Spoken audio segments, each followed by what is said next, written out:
ঈদের মধ্যে ঘুরতে যাওয়ার জন্য জায়গা খুঁজে পাচ্ছেন না, তাদের জন্য হতে পারে আজকে এই ভিডিওটা স্পেশাল। বিকজ আজকে এই ভিডিওর মাধ্যমে আমি আপনাদেরকে এমন একটা হিডেন প্লেস দেখাবো, পরিবার ও প্রিয়জনের সাথে ঈদের আনন্দ আরো স্পেশাল করে তুলতে এই রিসোর্টটা হতে পারে আপনাদের জন্য বেস্ট একটা জায়গা। খুলনা থেকে প্রথমে এই নদী পারাপার হতে হবে, আর এই ঘাটের নাম ছিল সিকির ঘাট। এই ঘাট পার হওয়ার পরে আমার যাত্রা শুরু হয়েছিল নড়াইল চিত্রা রিসোর্টের উদ্দেশ্যে। এই রিসোর্টের এন্ট্রি ফি ছিল মাত্র 50 টাকা। আর আমি এখন যে কর্নারটায় আছি এটা একটা ভুতুরে কর্নার। এই ভুতুরে পরিবেশ দেখতে হলে রিসোর্টের ভিতরে একটু গভীরের দিকে গেলেই দেখা যায় ছোট্ট একটি জঙ্গলের মতো পরিবেশ, চারিদিকে ঘন গাছপালা, একটু অন্ধকার ছায়া আর চারপাশে অদ্ভুত নীরবতা। সেই জঙ্গলের মাঝেই রাখা হয়েছে কয়েকটা ভয়ঙ্কর দেখতে ভূতের স্ট্যাচু। দূর থেকে দেখলেই মনে হয় কেউ দাঁড়িয়ে আছে, চুপচাপ তাকিয়ে আছে আপনার দিকে। কাছে গেলে বোঝা যায় এটা শুধুমাত্র একটা স্ট্যাচু, কিন্তু হঠাৎ করে সামনে পড়লেই সত্যি গা ছমছম করে উঠে। বিশেষ করে বিকাল বা সন্ধ্যার সময় এখানে আসলে পরিবেশটা আরো রহস্যময় মনে হয়। গাছের পাতার শব্দ, হালকা বাতাস আর সেই ভুতুরে মুহূর্তগুলো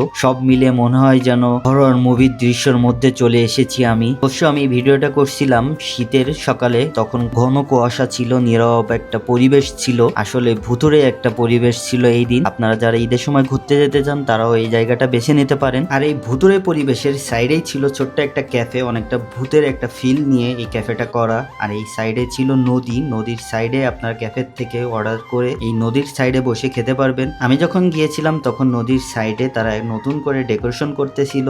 অবশ্য ওইখানে নতুন কিছু নিয়ে আসতে পারে, আমি সঠিক জানি না, কারণ আমি অনেক আগে গিয়েছিলাম। আর এই দোলনাগুলার পিছনে ছিল একটা ছোট্ট পার্ক, যারা ছোট্ট বেবিদের নিয়ে যাবেন, বেবিরা অনেক এনজয় করবে। এই পার্কের মধ্যে অনেক কিছুই আছে, এখানে স্লিপার আছে, ছোট দোলনা আছে, আরো খেলার জন্য অনেক সুন্দর সুন্দর ডেকোরেশন করা আছে। আমার কাছে সব থেকে ভালো লেগেছে তাদের বসার জায়গাগুলো। দেখেন এখানে ব্যাঙের ছাতা দিয়ে তারা বসার ডেকোরেশন করছে। এই রিসোর্টের মধ্যে ঢুকে সব থেকে অবাক হয়েছি এই ছোট্ট কিউট ঘরগুলা দেখে। গাছের মধ্যে এমন ভাবে ঘরগুলা করছে, আর্কিটেকচার লেভেল এমন ভাবে করছে, বোঝাই যায় না যে এগুলো আর্টিফিশিয়াল ঘর। ছোটবেলার সেই টম এন্ড জেরি কার্টুনের কথা মনে পড়ে গিয়েছে।